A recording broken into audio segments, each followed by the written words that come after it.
वीर साहब ने कहा कि तुम अच्छी तरह से जानती हो ये एम.फिल का पेपर है। ये इतनी आसानी से पास नहीं होता, इसके लिए बहुत सारी कुर्बानियां देनी 35 पड़ती हैं। फिल्म तुम इस बात को अच्छी तरह से समझ रही होगी। मैंने कहा, मेर आप ये क्या कह रहे हैं? मैं तो समझ रही थी कि आसानी से मेरा पेपर पास हो जाएगा। प्रोफेसर ने जब मेरा पेपर मेरे सामने रखा तो उसमें सिर्फ 20 नंबर थे पेपर में। मैं फेल हो चुकी थी।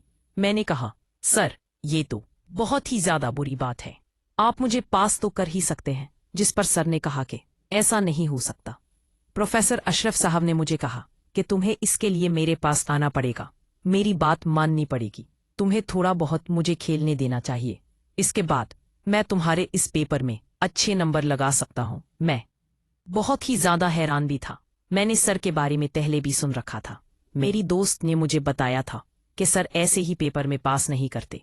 शाइस्ता ने भी पहले अशरफ साहब के पास थोड़ा सा वक्त गुजारा था, तो सर ने उनसे 90 में नंबर दे दिए कि आज मैं इस नियत से आती थी कि मेरे पेपर में अच्छे नंबर लग जाएं, लेकिन सर थे कि अब कहने लगे कि तुम वाकई ही अपने पेपर में अच्छे नंबर चाहती हो तो फिर नहीं मेरी बात मानी बुरे की। मैंने कहा, सर मैं आपकी बात मानने के लिए तैयार हूं, मेरे पेड़ के अच्छे नंबर लगा दें। सर ने उसी वक्त 90 नंबर लगा दिए। ये नंबर मुझे चाहिए थे। मैंने कहा, सर रियाजी का पेपर है, इसमें तो और भी नंबर अच्छे लग सकते हैं, आप नंबर लगा सकते हैं। फिर आप नंबर में इतने कंजूसी क्यों कर रहे हैं? नहीं मैं कंजूसी नहीं कर रहा। मैंने उसी वक्त खुद पेंसिल को पकड़ा और मैंने वहां 98 नंबर कर दे। बहुत ही ज्यादा है नंबर। ये नहीं सर, आप फिक्र हो जाए, मैं आपको उन नंबरों के बदले जैसा आप चाहेंगे बिल्कुल वैसा ही होगा। आपको किसी किस्म की कोई परेशानी नहीं होगी। मैं आपको बता रही हूं ताकि मैं आपको खुश करता हूं कि आपको किसी किस्म की कोई प्रॉब्लम नहीं होगी। आप बेफिक्र हो जाएं, ठीक है? अब सर ने नंबर वाली शीट वहीं रख दी। क्या कि ये नंबर कल जमा वक्त गुजारोगी, थोड़ा सा मुझे खेलने दोगे तो मैं ये यकीन करता हूं कि कल तुम्हारे ये नंबर जमा हो जाएंगे। मैंने कहा, फिक्र हो जाए। मर ने मुझे एक एड्रेस लिख कर दिया। मैं काफी तैयार होकर करें तो मेरे सोमरी आहो मेरे मबर भी लगा दिया और बहे ए ले लिए खेलते जिस पर सरकत दिल आ जाए इसके भी कह दिया। सर भी हर किसी के साथ ऐसा खेल होकर आई थी। सर ने मुझे एड्रेस लिख कर दे साथ थी ऐसा खेल खेलते हैं।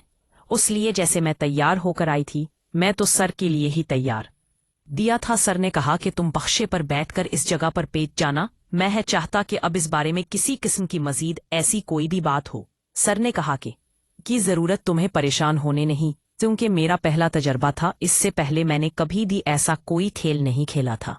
मेरे अच्छे दोस्त थे, लड़कियां भी थीं, लड़के भी थी। मैं उनके साथ अच्छी बातें कर ली थी और काफी मजाक भी कर बेती, लेकिन मैंने भी ऐसे नहीं खेला था।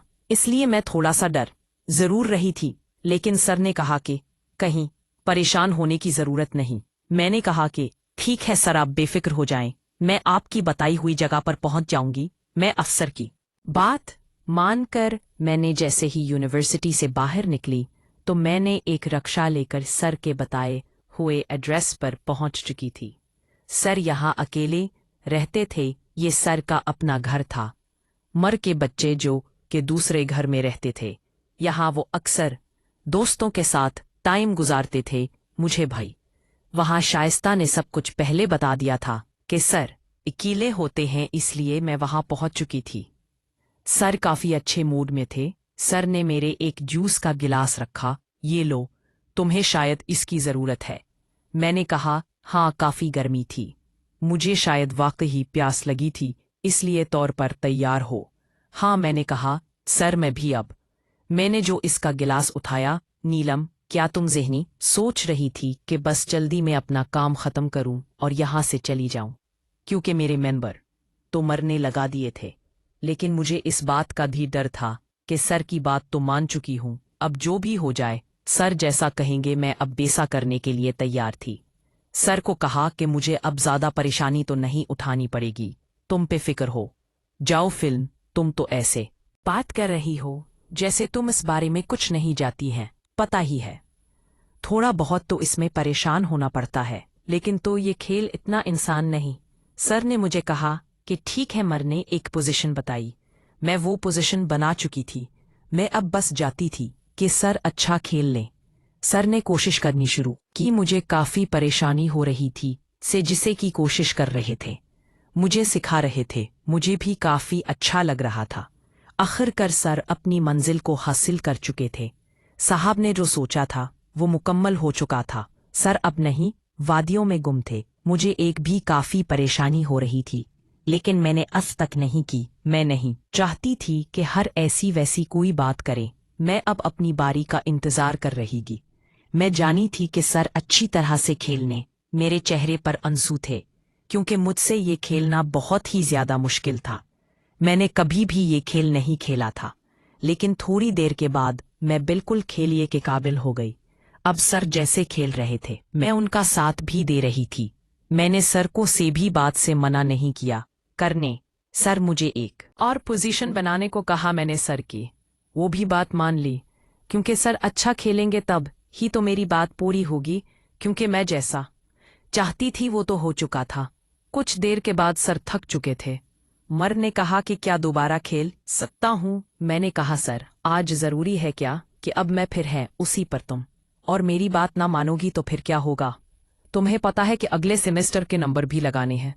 मैंने कहा हम अच्छे दोस्त हैं, आप बेफिक्र हो जाएं। मैं आपकी बात मानूंगी इस तरह। आज मैंने सर से इजाजत ले ली। इस कहानी का दूसरा पार्ट देखने के लिए चैनल को सब्सक्राइब कर ले। बहुत जल्द।